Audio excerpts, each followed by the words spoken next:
En la mesa que tenemos a continuación tengo además la suerte pues, de estar acompañada por tres profesionales a quienes admiro, por Izaskun Chinchilla, que vendrá ahora mismo, que es arquitecta, con Verónica Moar, que es ceramista y artista, y con Carlos Seoane, que es arquitecto.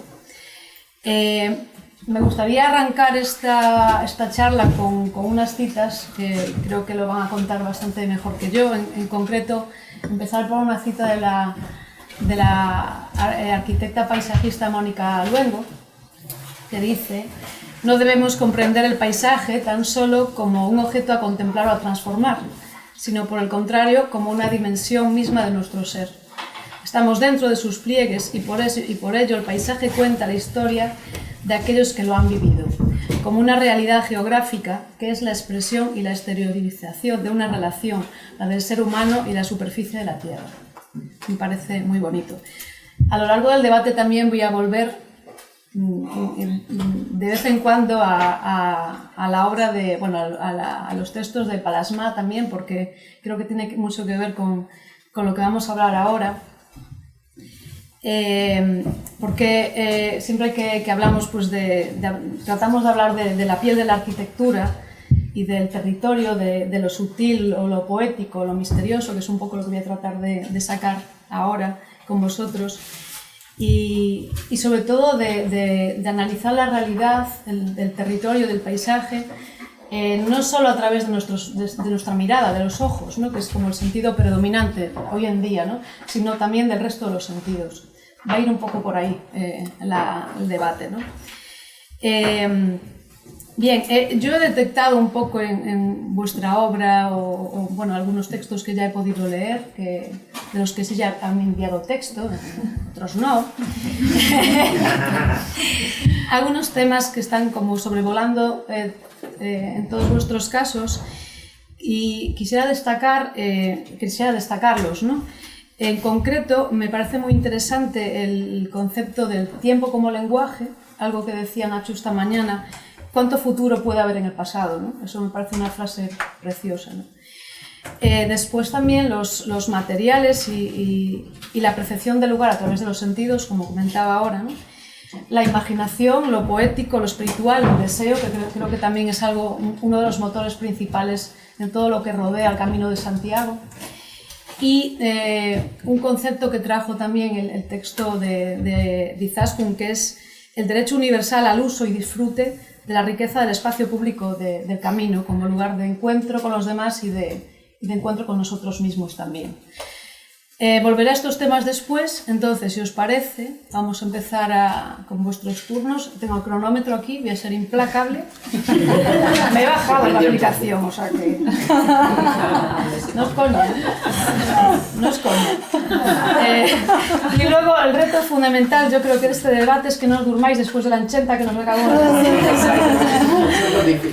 Así que vamos a empezar con Verónica, porque la idea era empezar por Izaskun por orden de apellido, pero empezamos por Verónica ya cuando llegue Izaskun. Voy a presentaros un poquito más en profundidad. Verónica Moar es ceramista y artista gallega, no artesana, como me dijiste que no estabas muy de acuerdo con esa definición. No de acuerdo, matizo. Matizable, ¿no?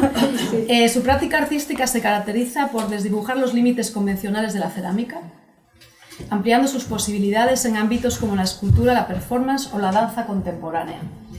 En 2014 ganaste la beca Eloi Gesto de los premios Artesanía de Galicia, y en los últimos años has realizado exposiciones individuales en instituciones como la Fundación Didac o el Museo Arqueológico de A Coruña, además de participar en proyectos expositivos colectivos nacionales e internacionales. Déjame poner el cronómetro. Antes de que lo pongas matiz, te aclaré, digo, porque para mí la artesanía son palabras mayores. Sí. No, pero eso luego, si quieres, ahora lo cuentas. Sonó así. Pero, no, dale. ¿Ya? Venga, va. Los 5 minutos. No, sí, yo creo que voy a ser bastante breve. En este texto que nos solicitaron, dudaba si ponerle un título o no. Finalmente opté por lo que contiene el paisaje. Y en una de las citas que utilicé para articular este texto, cité a la cineasta Agnès Varda, que ella decía que si abriésemos a las personas encontraríamos paisajes.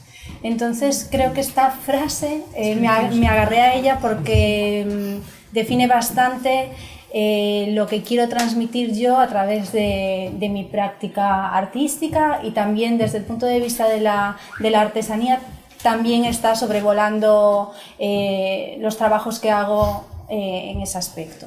Entonces, voy a ser muy breve, porque como mañana ya voy a profundizar más en uno de los proyectos más recientes. Sí que me he centrado en hablar de un proyecto que comencé en 2016 y con el que sigo a día de hoy, y es que expreso muchas de mis ideas, ¿no? Y de cómo yo considero que es la cerámica a través de la interpretación del paisaje. Entonces, en el 2016 empecé a hacer una serie de piezas que tenían que ver con el paisaje. En 2019 esto se hizo como realidad en una exposición individual que realicé en la Fundación Didac en Santiago bajo el nombre de Lítica. Para mí el lenguaje también tiene mucha importancia, porque antes de dedicarme a la cerámica hice la carrera de filología inglesa, entonces siempre hay esa parte detrás del trabajo que para mí tiene mucho peso. Entonces, Lítica es esa interpretación del paisaje. ¿Por qué me interesa interpretar el paisaje? Porque la cerámica, para mí, es un paisaje en descomposición. Es decir, la arcilla, en su día, fue una roca que se ha ido deshaciendo, se ha ido convirtiendo en unos sedimentos que a día de hoy mi mano puede manipular para volver a dotarle de una forma. Al principio, cuando empecé a hacer cerámica, sí que me centraba más en la parte de la cerámica utilitaria, funcional, pero poco a poco quise ir un poquito más allá, ¿no? Y me vi en esa tesitura de decidir si solamente realizaba piezas que iban a tener una utilidad o si yo quería ir un paso más allá. Y empecé a observar el paisaje. Esta es una playa cercana a Coruña, que es de donde yo vivo, que está formada por estos bolos tremendos de estas piedras, estos cantos. Y esto a mí me lleva a pensar en eso, a ese paisaje que se ha ido descomponiendo, ¿no? Que se ha ido descomponiendo. En ese entorno, cerca también está se llama el Seixo Branco, que es una roca atravesada por esa veta blanca de cuarzo. Seixo es cuarzo. De ahí salió también en su día una pieza que yo la titulé Fenda. Fenda es herida, y me parecía que estaba hablando de ese paisaje. Y entonces lo que comentaba antes, de que a veces yo me encuentro en esa tesitura de contar, de que si yo quiero que una pieza sea una cunca, una taza o algo más, he decidido recoger esta pieza, que es del 2022, porque he recibido un premio recientemente por esta pieza, que se llama Lo que contiene, y de ahí el título también de mi texto, Lo que contiene el paisaje. Aparentemente es un cuenco que contiene algo más, ¿no? La pieza que se ve arriba es una pieza realizada en porcelana, que es una especie de trampantojo. Ese mimetismo con el paisaje es lo que a mí me interesa. Está dividida en dos secciones. En la de la derecha se puede observar que puede contener agua, y esta pieza está en suspensión, ¿no? Entonces, me interesa mucho esta práctica de observar lo que tengo alrededor. Cuando me propusieron venir aquí, digo yo, ¿y yo ahora qué digo? ¿No? Porque digo, no tiene que ver ni con el camino, pero sí que quizás sea interesante, como algo general, pararnos a observar lo que ya estaba aquí, lo que contiene este paisaje, lo que hemos recibido, porque nosotros estamos en tránsito, pero el paisaje ya estaba, el paisaje ya está y el paisaje va a estar. Entonces, cómo nos dirigimos a ese paisaje es lo que a mí lo que me motiva. Me parece que has estado en 5 minutos exactos. ¡Qué máquina! Prepárate. Voy a hacer una cosa, si os parece bien. Te voy a hacer un par de preguntas ahora y luego, o sea, habláis un tal, os hago un par de preguntas y luego, si nos da tiempo, pues hacemos una ronda así como más general, ¿vale? Sí. Porque hay unos puntos que me parece interesante remarcar, ¿no? Bueno, tenía por supuesto la frase de Agnès Varda, que me parece maravillosa, ¿no? Pero tú hablas mucho del lenguaje, de las palabras, desde el mundo de la filología, ¿no? En cuanto al simbolismo o ese lenguaje propio del Camino de Santiago, ¿tú cómo lo traducirías a tu lenguaje, pues de que acabas de contar, ¿no? O sea, ¿hay algo específico para ti en el lenguaje del Camino de Santiago que sea traducible a tu trabajo personal? Yo creo que sí. Yo creo que sí, porque, por ejemplo, una de las cosas que más me interesa también de mi oficio es el proceso. Y yo creo que un camino es un proceso.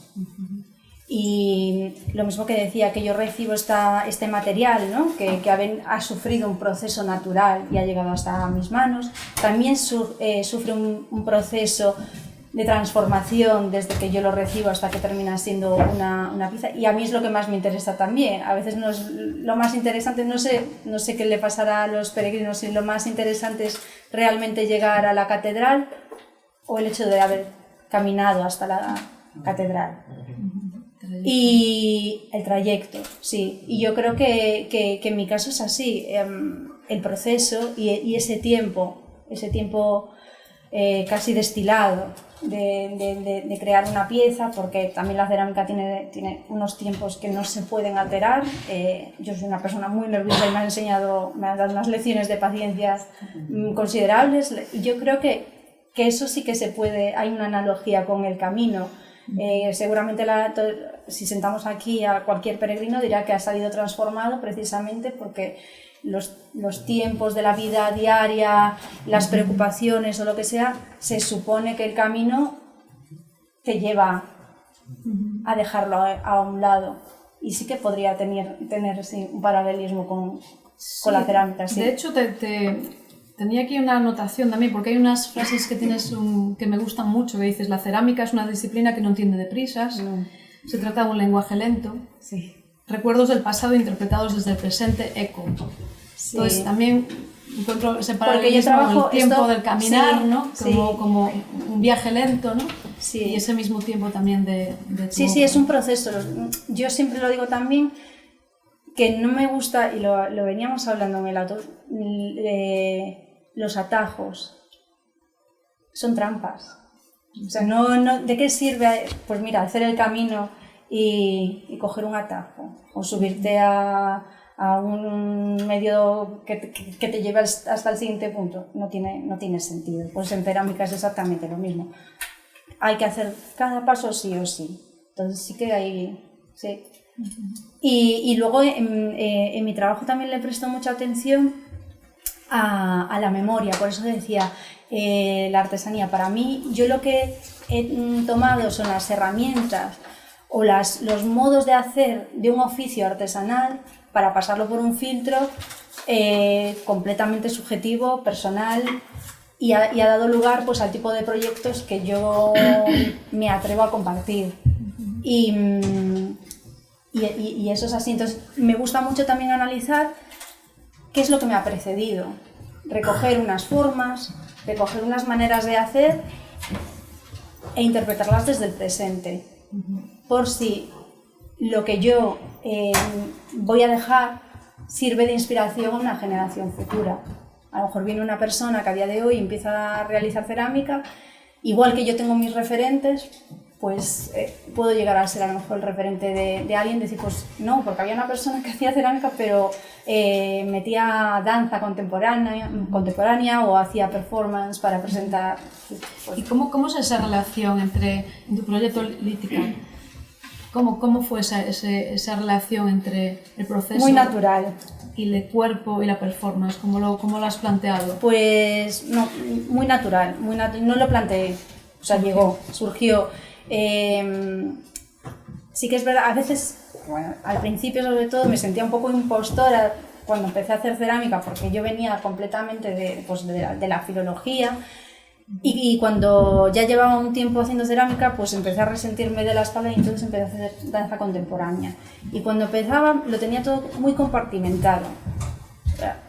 Danza era para una cosa, y pues también lo he comentado a lo largo del día de hoy, que llegó un momento que digo, si yo estoy expresando algo que pasa por mí, yo soy todo esto. Entonces, desde hace unos años he decidido que todo tiene que convivir. Que también es aplicable a lo mejor lo que estamos hablando aquí, que no hay por qué compartimentar las disciplinas o los discursos tienen que ser independientes. Yo creo que lo interesante, por lo menos a mí, es lo que me está aportando, es que mi discurso, desde que he aceptado que yo puedo ser todas esas cosas a la vez, es lo que suma. Entonces supongo que esto es extrapolable a todo, o quiero creer que sí. Y una última cuestión. Me ha llamado mucho la atención el término cerámica funcional, porque al final es inocularse en el día a día de nuestras casas. Sí.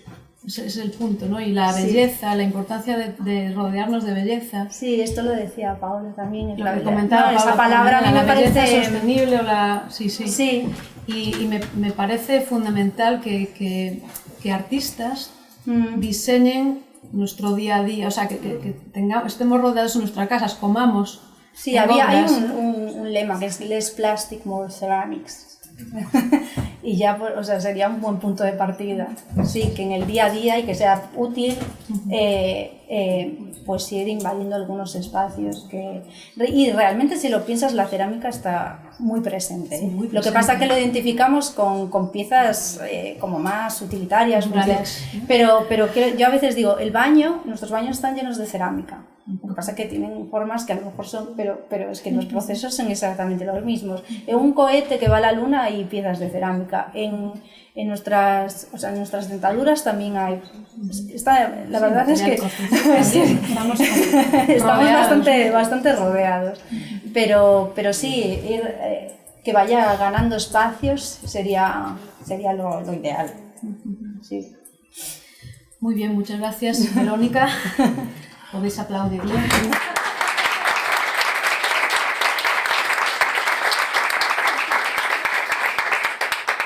Les tengo que decir todo.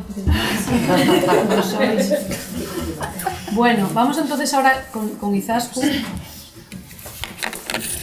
Izaskun Chinchilla es arquitecta y profesora de la University College of London. Es autora del libro La ciudad de los cuidados y reivindicas la apuesta de la arquitectura por la innovación. Además, en 2013 has ganado el concurso internacional City of Dreams con una propuesta compuesta por material reutilizado.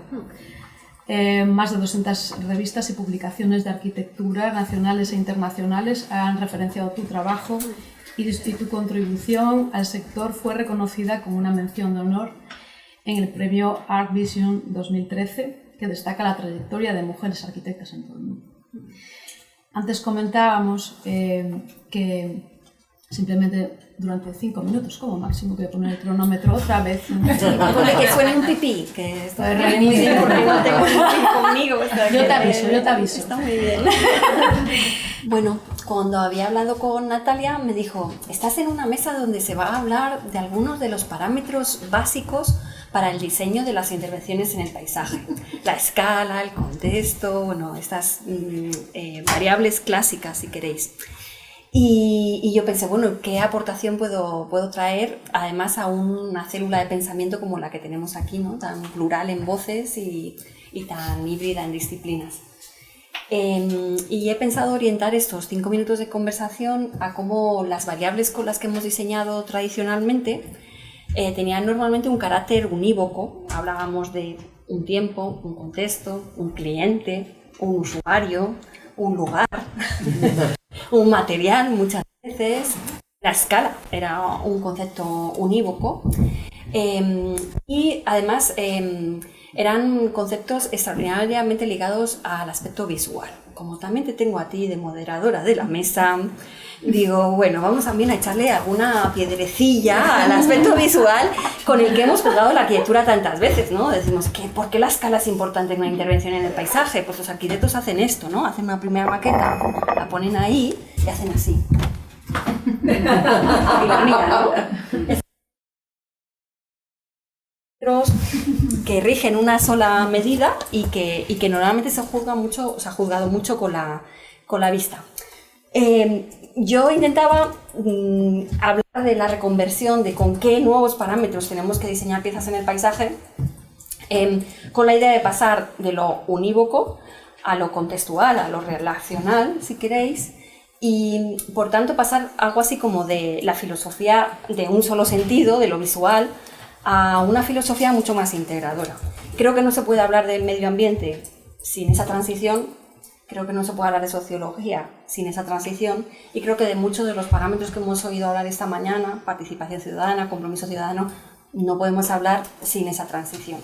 Es decir, yo siempre les digo a los diseñadores y a los arquitectos, aunque hay muchas cosas que tienen que ver con la sociedad y su transición, también hay cosas que son nuestras propias herramientas de trabajo, que creo que es de lo que se quería hablar un poco en esta sesión, y nuestra obligación de mudarlas un poco, de hacerlas evolucionar, ¿no? Esto de mirar el objeto así desde fuera y ver si queda bien la escala, y se nos ha quedado un poco corto.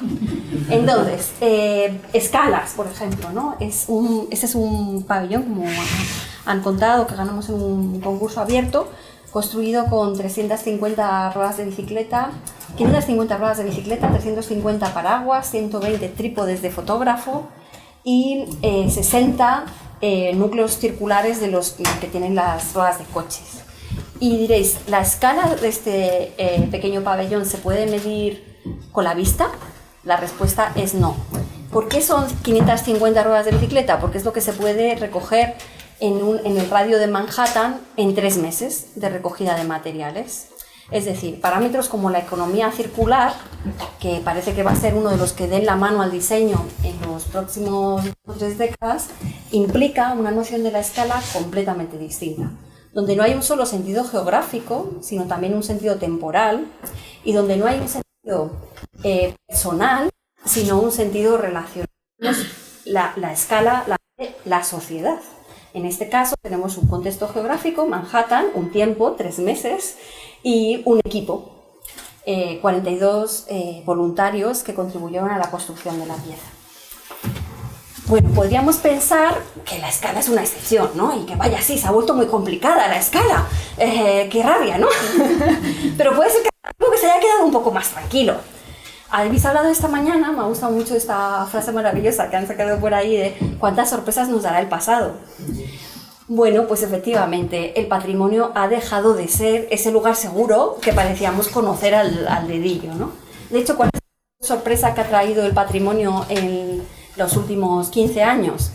Para mí, una de las grandes sorpresas que ha traído el pasado es el patrimonio femenino, ¿no?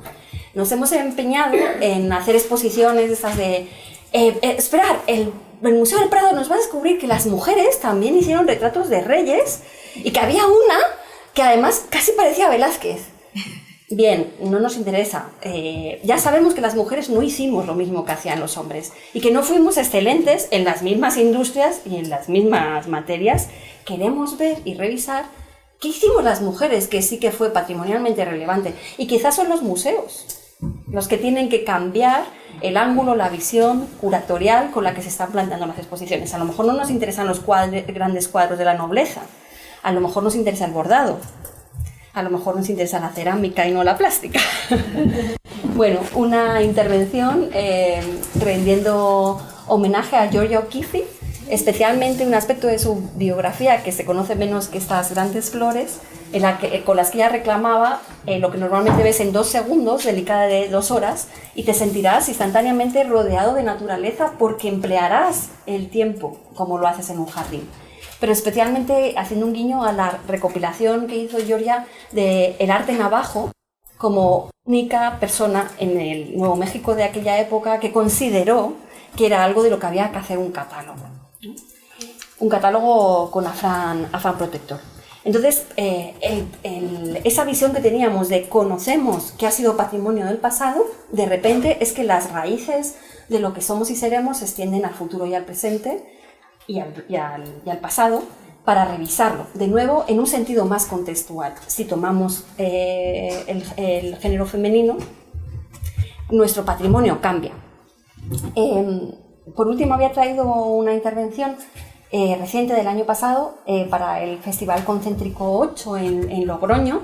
No es la última imagen, pero es una intervención bastante coral en la que se ponían un poco en movimiento, en relación, algunas de esas otras variables. Se llama 3 salones urbanos y 100 sillas.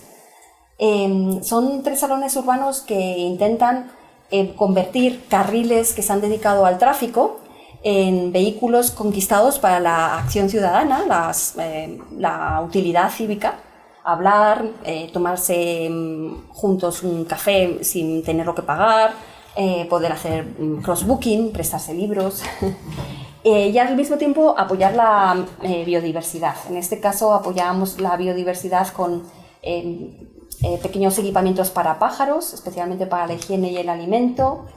En este otro caso planteábamos la incorporación a la ciudad de 26 especies botánicas autóctonas que no forman parte de la jardinería municipal, y un espacio para el diálogo y para la protección de los usos de ocio en climas adversos. Y en este caso anterior, no se puede ir para atrás, ¿no? O sea, no te puedes equivocar.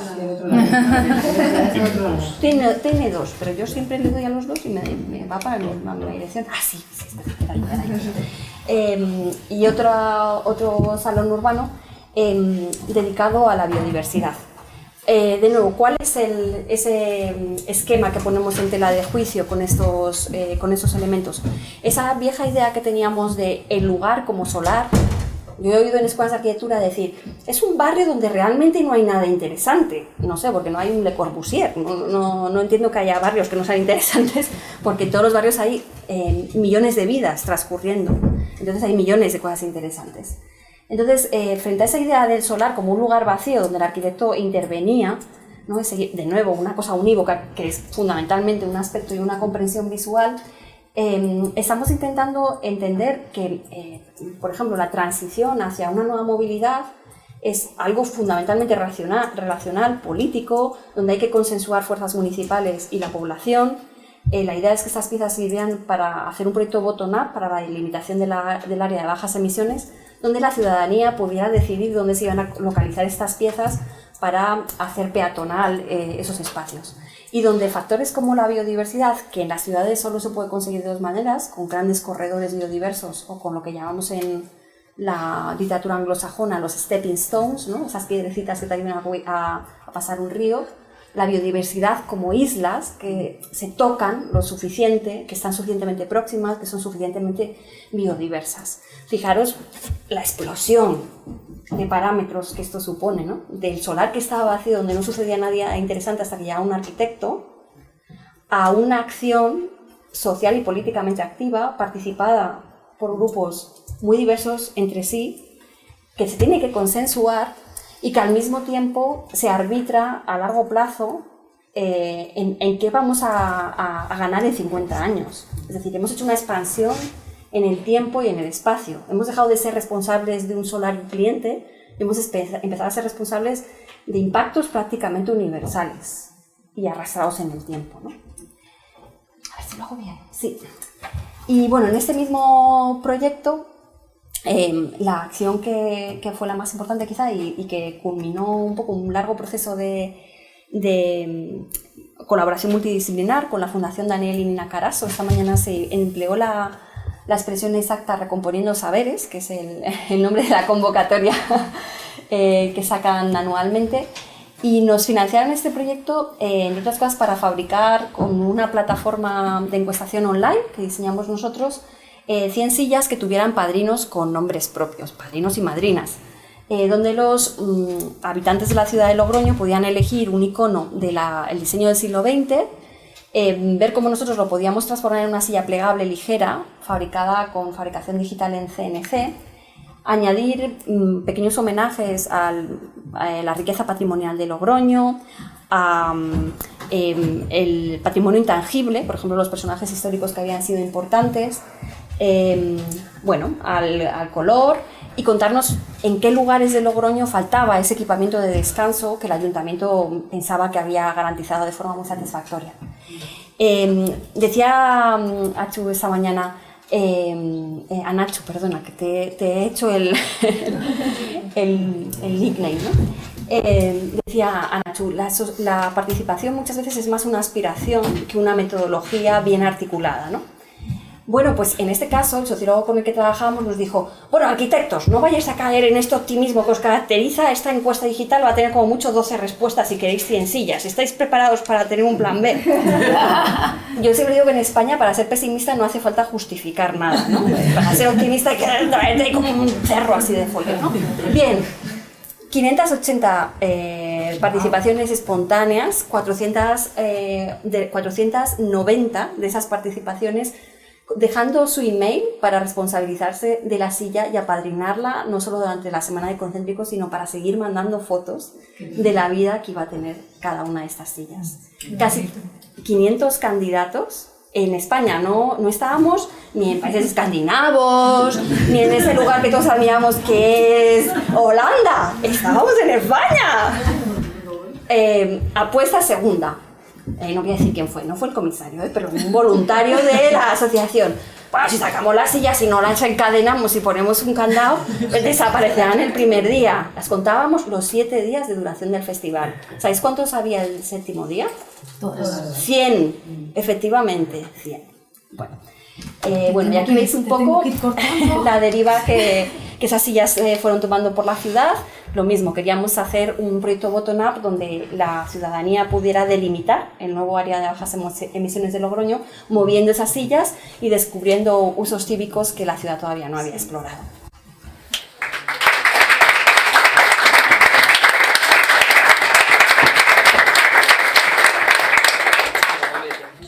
Me da mucha rabia tener que decir, ir terminando. Y No, da como un poco de... Pero bueno, pedido.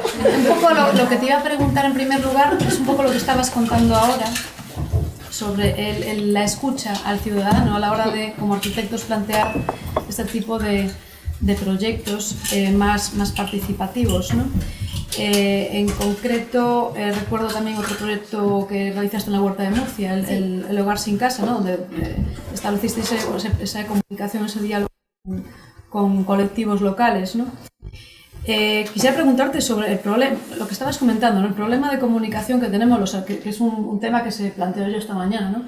El problema de comunicación entre los arquitectos o la arquitectura, el mundo de la arquitectura y la sociedad. ¿Qué herramientas tenemos?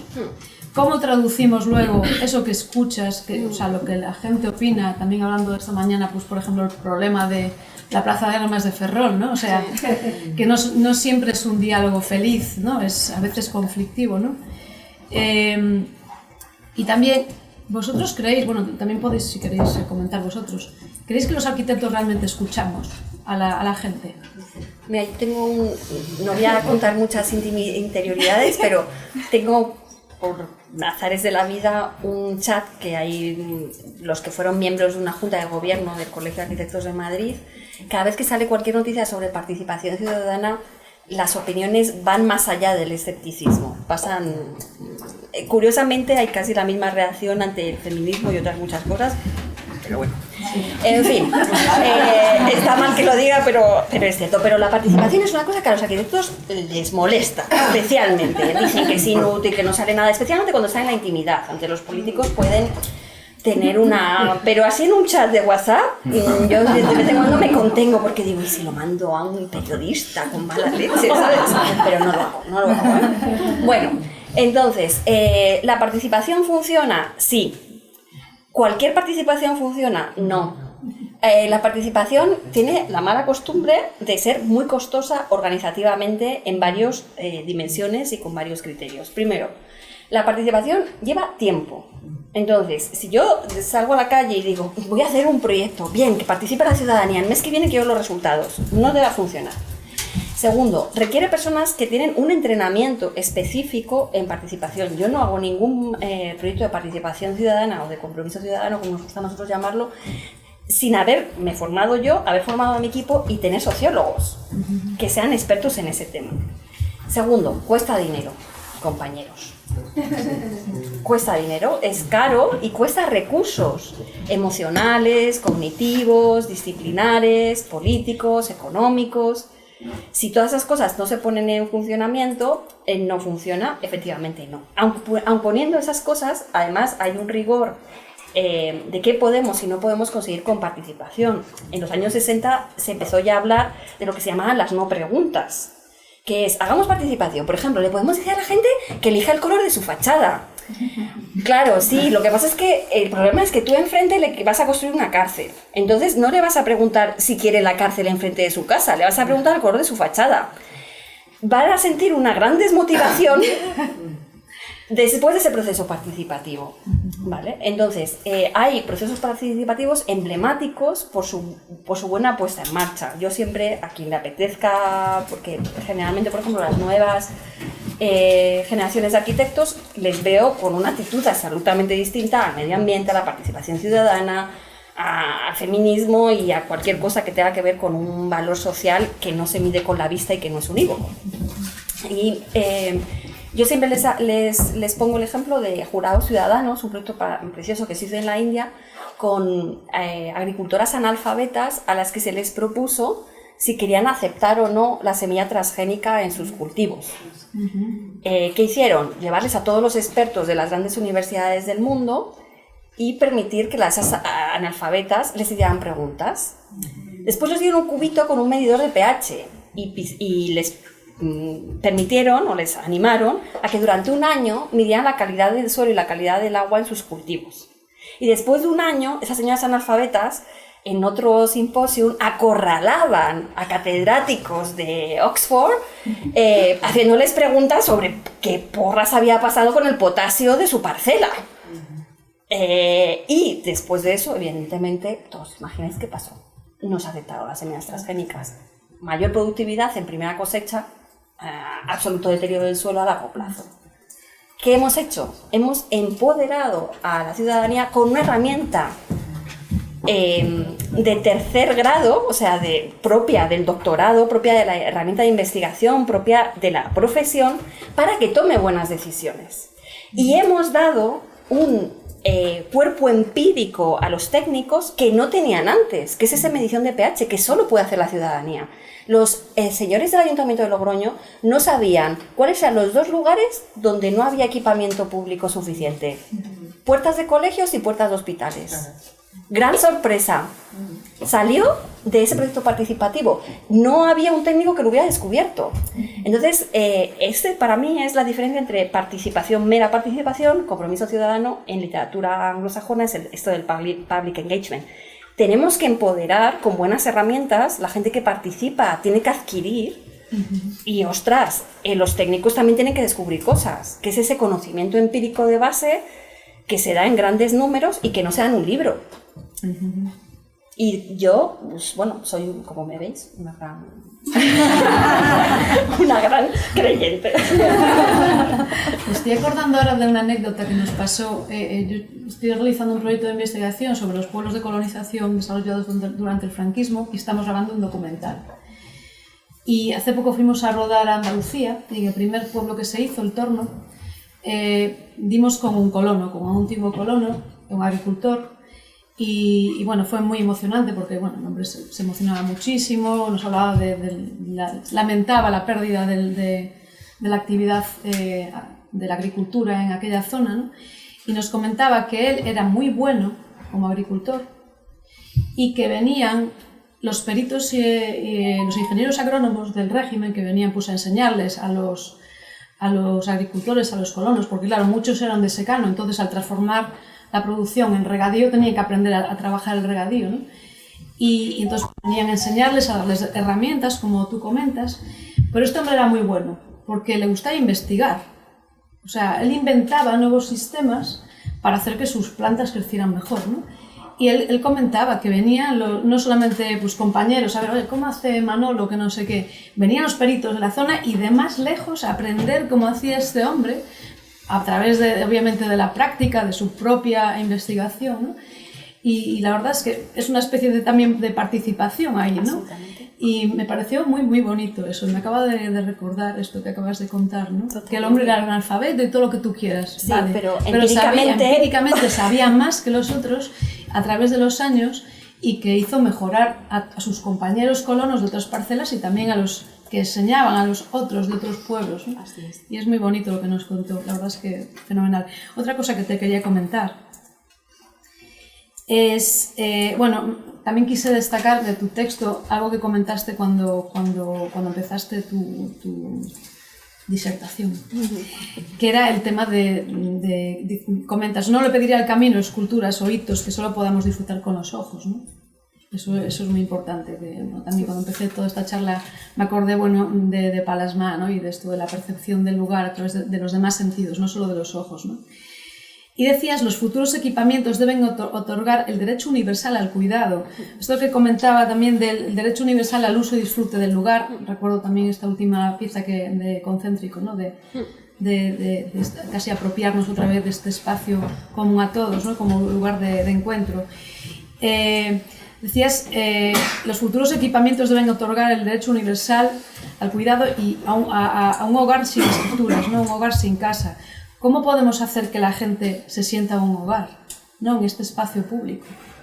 Bueno, a ver, yo no quiero tampoco sonar a disco rayado, pero si escribí esto de la ciudad de los cuidados, por ahí van los tiros, ¿no? Yo creo que, bueno, hemos tenido décadas y décadas donde la administración, las empresas, un poco las grandes entidades públicas, incluso con la baja capacidad que hemos tenido de asociarnos, digamos, la parte cívica, ciudadana de la sociedad, hemos reclamado mucho aquellas funciones productivas, ¿no?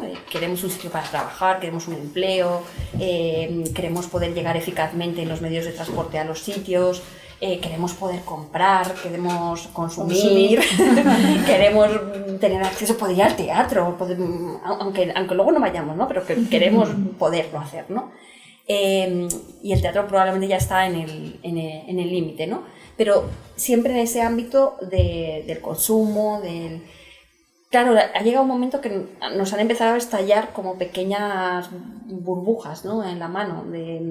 ¿Y qué pasa si ni siquiera tengo una ciudad en la que me pueda mantener en forma?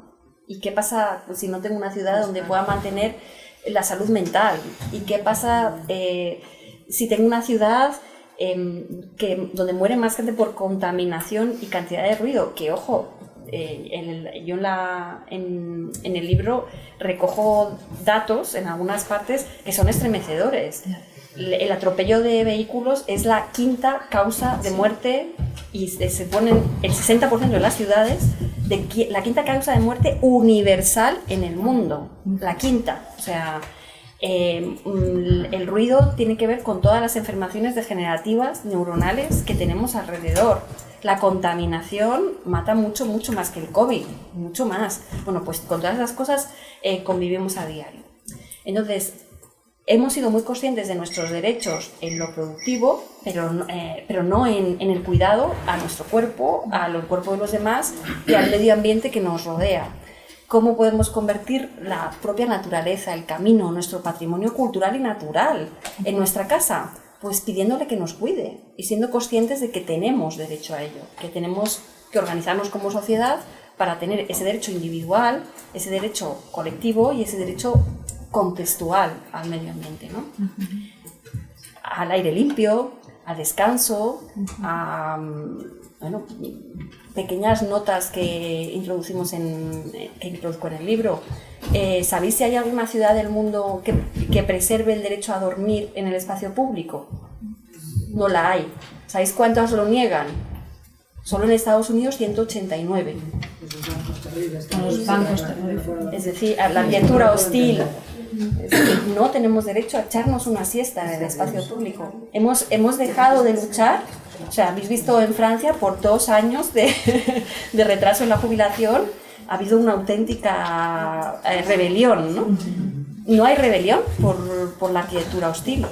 No hay rebelión porque se privaticen los espacios públicos, no somos ni siquiera conscientes. Entonces, creo que cómo nos podemos cuidar, cómo podemos convertir en una casa la naturaleza y el entorno público, siendo conscientes de que tenemos ese derecho. Por último, quería recordar también otro trabajo relacionado más con Galicia, con el contexto gallego, Pensar coas mans, para a Cidade de Cultura e da Xunta de Galicia, donde ha rescatado un libro relacionándolo además también con la artesanía, ¿no? Un libro fundamental en la época de Ruskin, ¿no? En 1800, las 7 lámparas de la arquitectura, ¿no?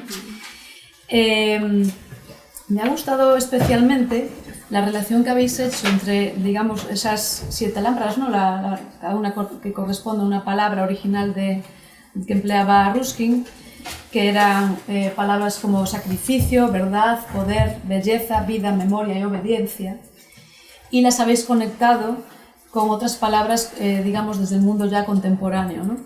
Entonces hay unas frases que me parecen maravillosas, por si las quieres comentar, y además, ya que hablamos de la sostenibilidad, por ejemplo, o del papel de la mujer, como del sacrificio a la sostenibilidad, de la verdad a la transparencia, del poder a la equidad, de la belleza a la cultura, de la vida a la ecología, de la memoria a la identidad y de la obediencia a la innovación, ¿no?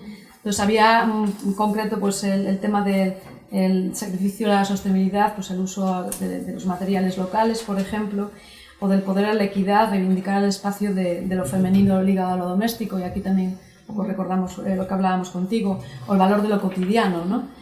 Frente a lo sublime más ligado a lo masculino, ¿no? Lo pequeño, cotidiano, ligado a lo femenino contra esto, ¿no? Sí, bueno, el texto de Ruskin es un texto lúcido, maravilloso, y sobre todo que ayuda a abrir las tripas de lo que se llaman modelos de intención en arquitectura y diseño, ¿no? ¿Qué buscamos, qué perseguimos como creadores? A mí me gustaba mucho que utilizaba siempre términos morales, la verdad, el sacrificio, la honestidad, pero además términos morales que se atribuyen a un individuo. La honestidad es un valor de una persona. Lo que nosotros intentamos en esa exposición, viendo que era la artesanía gallega, no era la artesanía de Paco ni de Lucía, era la artesanía gallega, de un colectivo que además es evidente que la artesanía está sufriendo, yo creo que uno de los, no sé, procesos de innovación, de renovación más excitante que tenemos en el mundo cultural en este momento, y más colectivo, porque es muy coral. Queríamos mover esos términos hacia términos que fueran términos sociales, términos compartidos, ¿no? Ser una persona honesta es un valor individual. Convertir a la sociedad en un sistema transparente es un valor social, ¿no? Ahora nadie le pide a un político, no sé, que cuente realmente, no sé, si toma más colesterol o más grasas de las que debía, pero sí le pedimos que sea transparente, como sistema, como una visión más sistemática. Y ahí efectivamente esta visión de lo individual a lo colectivo se une con esa otra visión de lo sublime a lo cotidiano. ¿Qué decía Ruskin? Cosas que enaltecían al ser humano como un héroe, ¿no? Le hablaba de sacrificio y decía que la buena artesanía no existía a no ser que hicieras algo que ningún otro ser humano se encontrara capaz de hacer, alcanzaras ese aspecto sublime. Y de hecho tenemos grandes pensadores de la cultura occidental, pienso en Miguel Ángel, por ejemplo, denostando cualquier cosa que tuviera que ver con el detalle relacionado con la vida diaria. Él decía, eso es arte para marujas, es arte para criadas, es una cosa que es sobre cocina, sobre ropa, sobre moda, sobre crianza, es arte para criadas, ¿no? Entonces, bueno, y seguir la Bauhaus también había... Absolutamente, absolutamente. Yo entiendo el proyecto New Bauhaus. Perdonen, señores, revisión crítica. Sí. Desarrolla, a ver si tengo tiempo. Tenemos aquí un caballero. Yo lo dejo ahí. Pero quiero decir que la cena lo desarrolla. Que esto, el sublime es el gran valor masculino. El gran valor masculino. O sea, es el gran valor que ha servido para desapegar el arte de la vida cotidiana. Y si no es blanco, espiritual, trascendente, no es arte. Pero tú que has hecho una cosa que sirve para algo, que te acompaña en el día a día, que es pequeña, no vale. Bueno. Muchas gracias, Izaskun. Bueno, tenemos que...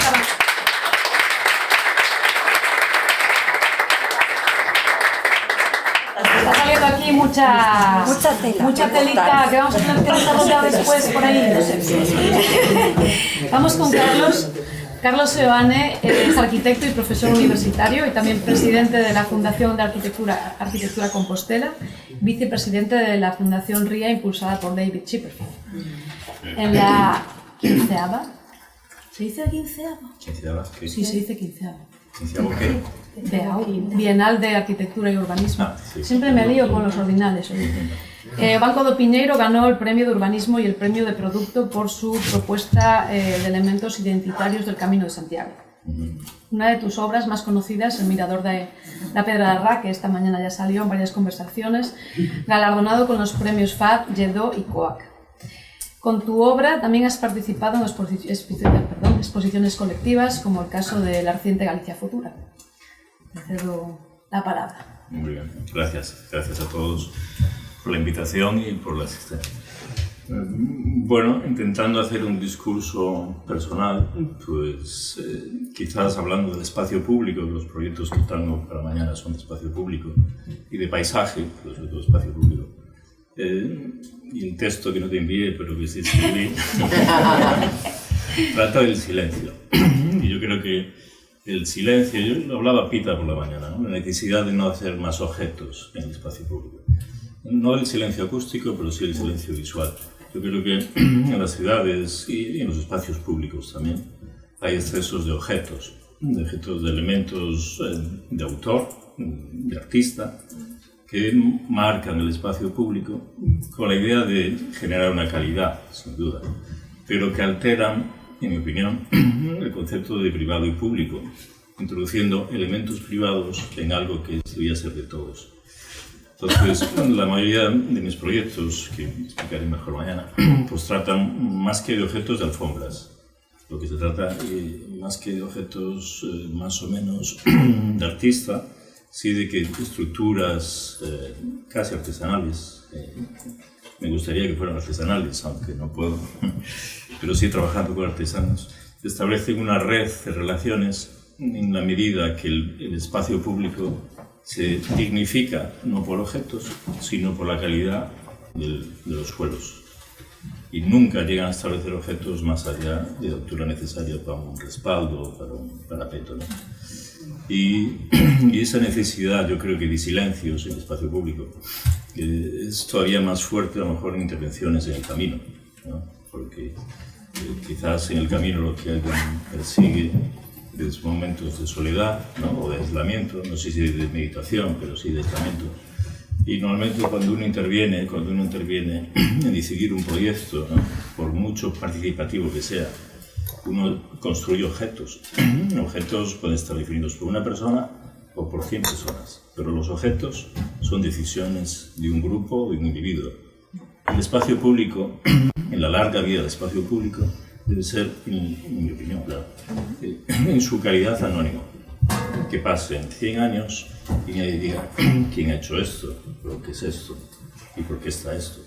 De algún modo, que estas estructuras se camuflen y que parezcan, si no naturales, porque no pueden ser, porque son construidas, sí que parezcan que no ha habido alguien o grupos de individuos que lo haya dibujado. Yo creo que el concepto de artista dentro del espacio público es, aunque sea participativo, es nocivo, Dentro de la sociedad de consumo generamos objetos para producir imágenes y publicar espacios. Pero el espacio público ya no pertenece a un individuo, sino que pertenece a comunidades, o debería pertenecer a comunidades. Y en ese sentido, el arquitecto debería intentar ceder la mano y pasársela al maestro de obra, al artesano, si es posible, ¿no? Y intervenir con elementos difuminados. O por lo menos es lo que a mí me gustaría. Entonces, ¿quién ha hecho esto? ¿No? Bueno, tiene cierta cualidad, pero no en el objeto, ¿no? Y la otra condición que me gustaría en los espacios públicos es la durabilidad. Yo creo que en aras a sostenibilidad puede ser esa estrategia de recoger elementos y reciclarlos. Y la otra es coger elementos que duren no 50, sino 200 o 500 años. Y en Galicia es posible porque tenemos un buen granito. Entonces se pueden hacer estructuras que en principio pueden ser hasta viejas de intención, porque están hechas con piedra, por canteiros, ¿no? Que manejan oficios muy antiguos. Pero en filosofía es muy sostenible, es muy de futuro, porque son intervenciones como esto, ¿no? Que va a pasar 500 años y va a estar todavía de pie. Y otras intervenciones que están hechas con la mejor intención del mundo, la durabilidad es limitada y por tanto la sostenibilidad está cuestionada, en mi opinión. Entonces, estas dos ideas yo creo que son las que quizás explique mejor mañana, pero sobre todo el silencio, lo anónimo, la idea de ir contra el autor, ir contra el autor. No porque sea participado, sino porque que no cree objetos. Y crear sostenibilidad a largo plazo, a 500 años. Y eso es una idea además muy del país, muy de Galicia, ¿no? En Galicia cuando la gente construye no piensa construir para sí mismo, piensa para sus nietos, pues piensa para toda la vida, porque el material con el que ha construido siempre permite esa cualidad. Y eso de algún modo está en nuestro cerebro, ¿no? Construir para siempre. Y eso es, en mi opinión, la forma más sostenible que podemos actuar, ¿no? Y esos dos parámetros son los que a lo mejor pueden explicar mejor todo esto, ¿no? Y bueno, esto no sé si había alguna imagen, por poner imágenes. Sí, bueno, esto es un aparcamiento que esto se Estaca de Bares, que no es un camino, no es el camino de Santiago, pero sí que es un camino de neolítico, porque hay esta teoría de Felipe Criado que dice que las maumas que hay, que son enterramientos pétreos de pequeña escala, pero enterramientos, de algún modo marcan o señalan rutas o sendas, ¿no? Y a Estaca de Bares hay toda una senda de maumas que va por la cordillera y acaba en este punto, que es una gran proa en el Atlántico, que es el punto más al norte de la península. Y bueno, es un proyecto que por Galicia precisamente nos contrató para hacer el aparcamiento, ¿no? Y el aparcamiento, pues, dentro de esta condición de objetos, pues tenía elementos como esta torre de señales acústicas que había pasado en desuso, ¿no? Terrible, ¿no? Terrible. Y uno de esta condición de intentar limpiar el espacio público. Y claro, esto parece una decisión fácil, pero fue muy compleja conseguir los permisos, muy compleja con los ecologistas, porque cualquier actuación era muy criticada, incluso que era de derribar. Y muy compleja porque reducía presupuesto a lo que nos habían encargado, que era el aparcamiento. Pero esta idea de que primero hay que limpiar, ¿no? Limpiar la alfombra y de buscar una alfombra, era un poco lo que, ¿no? Claro, el antes y el después es dramático, ¿no? Es dramático y la intervención es cero, es derribar, es limpiar. Y además con el derribo, porque no era una zona protegida por naturaleza, entonces los derribos se acopiaron, se echó tierra encima y ahí quedó, ¿no? Ahí desapareció. Esta idea de limpiar yo creo que es la más revolucionaria en términos de espacio público. No poner más cosas y a lo mejor simplemente limpiar de cosas. Que estamos, para llegar a ese silencio, yo creo que no es acústico, es visual. Estamos súper contaminados de objetos en cualquier lugar, ¿no? Y en el espacio público de que es más masivo, ¿no? Entonces, bueno, la intervención son fotos de dron porque si no es de dron, si no es de una vista muy aérea, la televisión es que no se ve, porque realmente es un parapeto para que los coches no se caigan por el acantilado, y como la orografía es muy irregular, para un minusválido es imposible salir más allá del aparcamiento. Entonces el parapeto se convierte también en una especie de banco para mirar a los que no pueden andar toda la trayectoria. Entonces, bueno, es un poco, te digo, desde el dron es más rico y complejo de lo que es en la realidad, ¿no? Que al final el proyecto simplemente son estos, es el adoquín, la alfombra que se levanta, hace un muro para que los coches no caigan al acantilado, y por otro lado un banco donde se pueda sentar o descansar alguien que no puede realmente llegar hasta el final de la estaca, ¿no? Que es el punto quizás más simbólico, ¿no?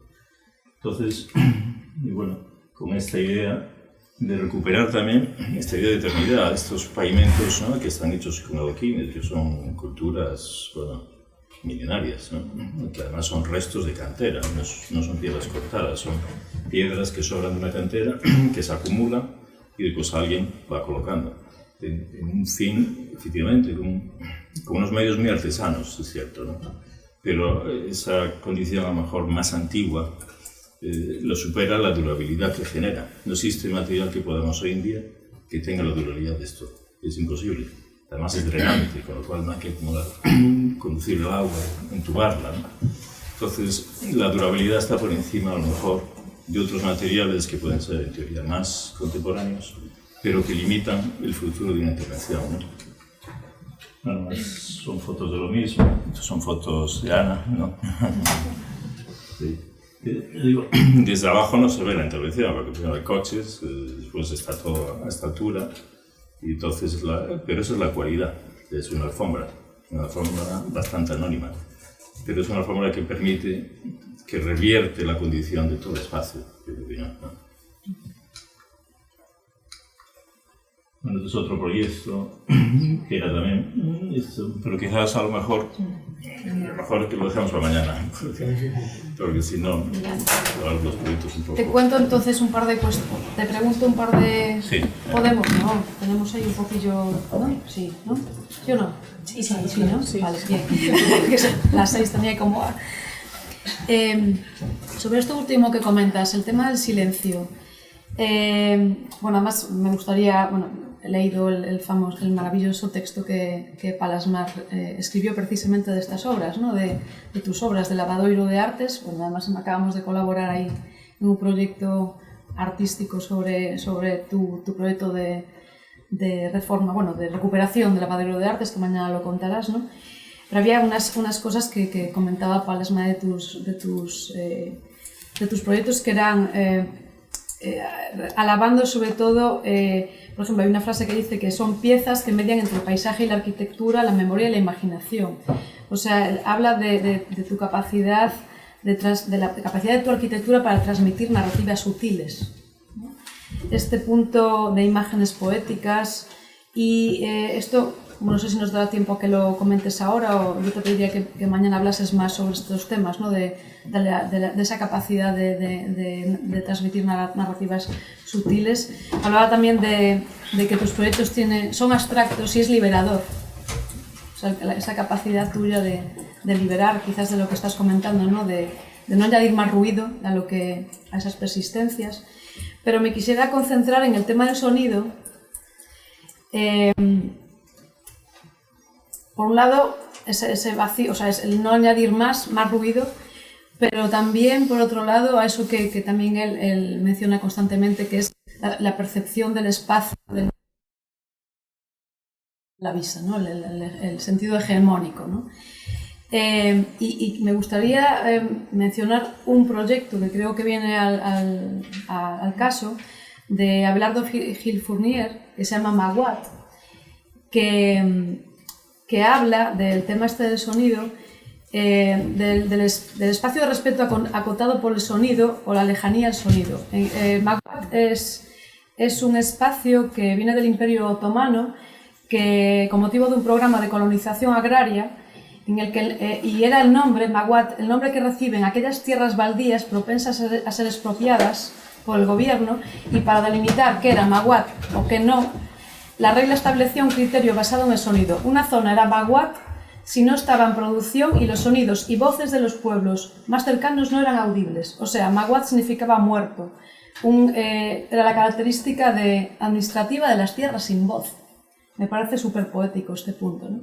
Entonces, tú cuando proyectas, en los primeros momentos de proyectar, piensas en el sonido, no el sonido de no añadir ruido, sino el sonido físico que puede ocurrir ahí. O sea, trabajas con el sonido como material de diseño.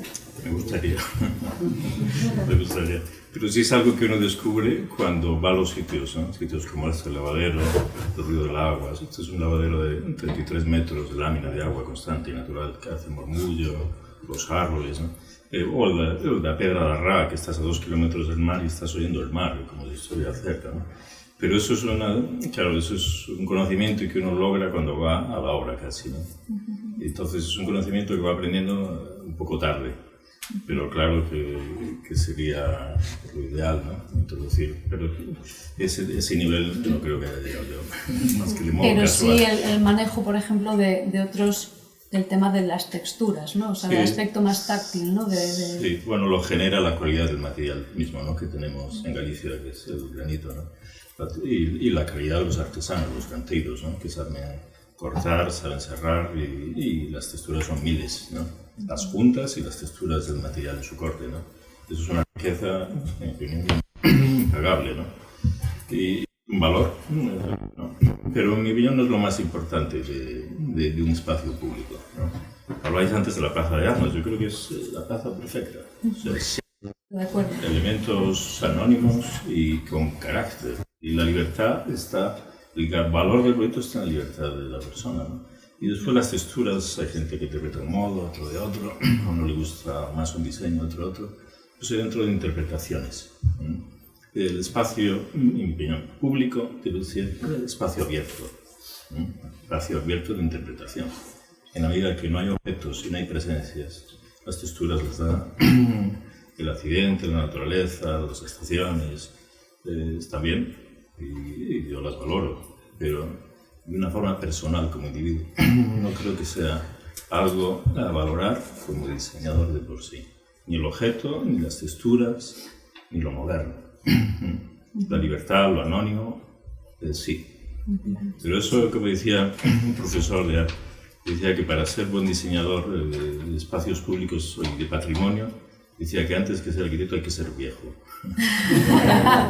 Y yo creo que es verdad. Hay un momento en que cuando eres muy joven quieres hacer objetos, quieres dejar marcas, wow, aquí estoy yo, wow. Cuando uno tiene cierta edad, pues como que importa menos impresionar, seguro que... Y eso en el espacio público es la gran cualidad. Si eso se consigue, es el premio. Pero hay que renunciar y hay que a lo mejor equivocarse muchas veces. ¿Seguro? Claro. Por supuesto, adelante.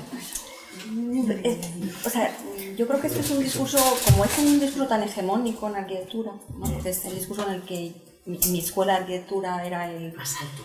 Que en mi escuela de arquitectura este era el discurso hegemónico. Cuando yo me eduqué lo sigue siendo, desgraciadamente, porque creo que la pluralidad está muy bien. Yo creo que es un discurso que está lleno de paradojas, ¿vale? Y como esto es una mesa de debate, yo las lanzo para que trabajemos con ellas mentalmente. Primero, las alfombras son objetos. O sea, cuando tú te pones en una web un sofá o una alfombra, pero las cosas son objetos, es una lámpara, pero son objetos todas. Segundo, esto de no, es que el artista no, y entonces el silencio. A ver, las posibilidades de que una estructura de este tipo no esté hecha por un arquitecto son cero. Es que no hay anonimato ninguno. Es un tipo de escuela de arquitectura con un tipo de perspectiva de lo que es la arquitectura, haciendo una obra que nunca jamás se va a confundir con un vernáculo. Nunca. Porque ese es el gran empeño de la modernidad. Distinguirse del vernáculo. Si quisiéramos hacer arquitectura vernácula, sabemos cómo hacerlo. Pero no queremos. Queremos que la carpintería esté enrasada de una forma improbable con la superficie exterior de la fachada. ¿Sabes? Para ser anónimo. Perdone, si usted quisiera ser anónimo, lo haría como lo hace toda la vida todo el mundo. O sea, no sé cómo decirte. Y luego, no, es que es una cosa que tiene muy poco impacto. Bueno, el adoquín sí, pero es que luego hay una soleada de hormigón. No. Este no, bien, me alegro, porque eres el único que eso te hace muy grande. No. Muy grande.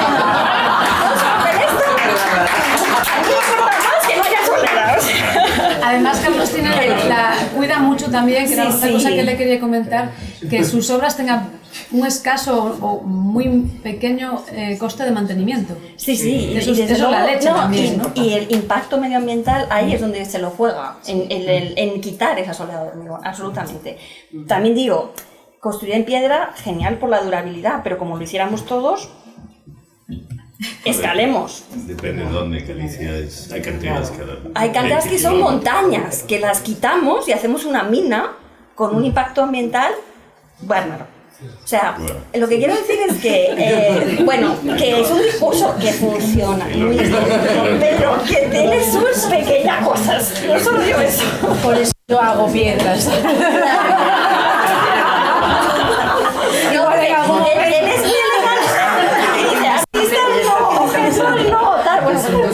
Pues yo también alguna cosa tengo que contestar. ¿Qué pasa? ¿No vas a defenderte?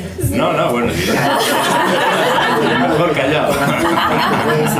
No, es un grandísimo arquitecto. Es un grandísimo arquitecto.